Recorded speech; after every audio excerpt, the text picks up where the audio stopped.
If you've signed up for an Ironman this year, this is the point where things either start to come together or quietly begin to fall apart. Most athletes don't fail on race day. They fail in the months before. They stay busy, they train hard, they tick off the sessions, but they drift off track as well. And the problem is they don't realise it until it's too late. So today, I want to give you a simple reality check. A few questions you need to answer honestly right now. It's April. Most Ironman races in Northern Europe, sit between May and October, which means if you're racing this year, you're already in the build phase. So this is not the time for guesswork. This is the time where your habits, your consistency, and your durability really start to matter. I'm going to walk you through a few key areas: fitness, durability, training quality, race preparation, lifestyle, and mindset. And as we go through these, I want you to be brutally honest with yourself, because this isn't about motivation. This is about whether you are actually on track. So let's start with the basics. Can you swim continuously for 45 to 60 minutes? Are you able to ride comfortably for 3 or 4 hours? Can you run for 75 to 90 minutes? If you're racing within the next 12 months, then those numbers might want to be a bit higher. 60 minutes for the swim, 5 to 6 hours for the bike, and 15 to 16 miles for the run. Not once, but consistently. Not every week, but regularly. You know what I mean? Because here's what matters at this stage of your life. Your cardiovascular fitness can adapt faster than your body's ability to handle the load. So you feel fit enough to push harder, but the structures holding you together haven't caught up yet. And that's when the wheels come off. And the other big red flag I see is stop-start training. If you have a good week, then a miss week. Block of consistent training, then you get ill, you have to travel, or you're just fatigued. Consistency beats volume every time. If your training's patchy right now, that's a problem worth addressing today. Now let's talk about durability. And I want to be very direct here, because this is the section most athletes over 45 just skip past, and it's the one that quite honestly matters the most. Your body is not the same as it was at 35. Now that's not a criticism, that's just biology. Recovery takes longer, tendons and connective tissue are slower to adapt than your cardiovascular system, which means your fitness can outpace your body's ability to handle it. So you feel fit enough to train harder, but the structures holding you together, they're just not catching up yet. And that's where injuries come from. It's not bad luck. It's not impatience. So ask yourself honestly, are you picking up the same niggle over and over? That's not bad luck. That's a signal you're ignoring. Are you carrying fatigue into sessions that should feel manageable? That's not toughness. That's a recovery deficit building quietly in the background. Are you doing any strength work?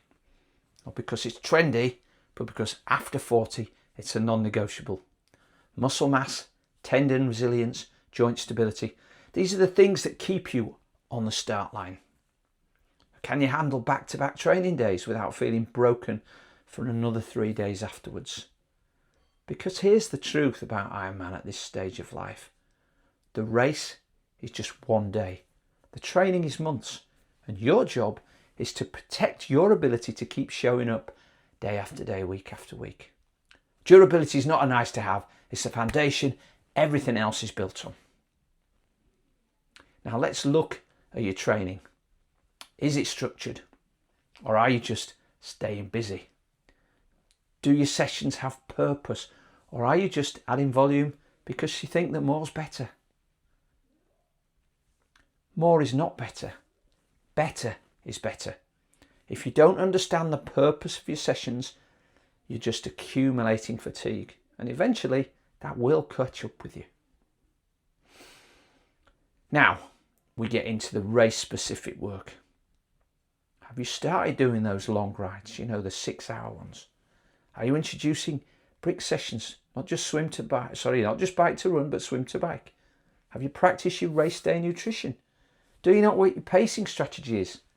Because this is where training becomes specific, and this is where a lot of athletes leave things way too late. You can't cram that stuff into the last few weeks. You need to be working on it now. It just doesn't work if you're cramming. And another bit most people ignore, your lifestyle. How's your sleep? How's your stress? Do you actually have the time to do the training properly? Because if your life is chaotic, training will be chaotic. And for athletes over 45, this isn't a minor detail. Sleep is when your body repairs. Stress, work stress, family stress, financial stress, it all draws from the same recovery pool that your training does. So you can't out-train a life that isn't supporting the training.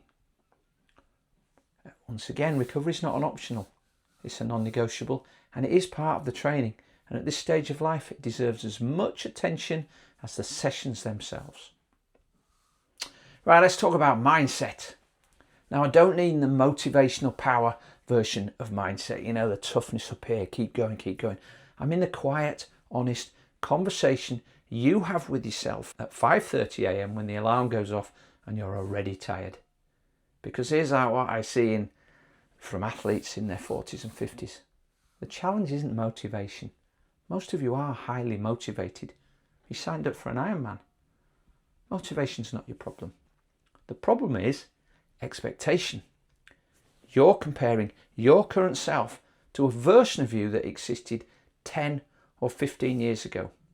Or you're comparing yourself to training partners who are younger or less stressed or don't have the same demands on their time and energy as you do. And when the training feels harder than it should, or those numbers aren't where you think they should be, you don't just feel tired. You feel like you're failing. And that's the real mindset challenge at this age. So if you want to reframe something for you, I want you to reframe something for you. The fact that you're here, you're training for an Ironman, you're managing a career, a family and real life, and you're still showing up, that's not ordinary. Most people your age have already quietly stopped, but you haven't. But you need to stop measuring yourself against a standard that no longer applies. Progress at 45 or 50 looks different. It's slower. It's less linear. There will be weeks where life wins and training loses, but that's not failure. That is the reality of doing this stuff at this stage of life.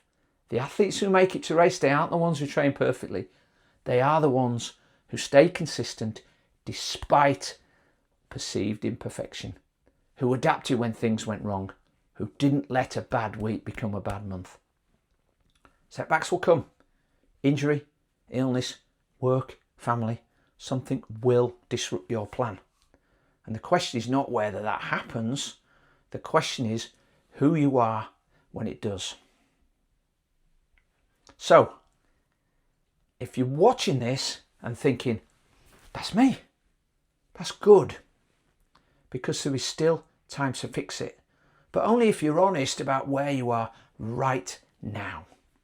Not where you were, and not where you think you should be, where you actually are. At this stage, the goal isn't to get fitter. The goal is to arrive at the start line healthy, consistent and ready. Because that is what gives you your best chance on race day. Not the biggest training week, not the longest ride, showing up, adapting, staying in the game. That is the work. Now, if you want some help pulling this together, that's exactly what we do inside the SWAT Inner Circle. Structured training, strength work, and the kind of guidance that keeps athletes over 45 consistent, durable, and actually ready on race day. Not just busy, ready. And I'm going to drop the link in the description below. And if this hit home, let me know in the comments. Are you on track, or are you just busy staying busy?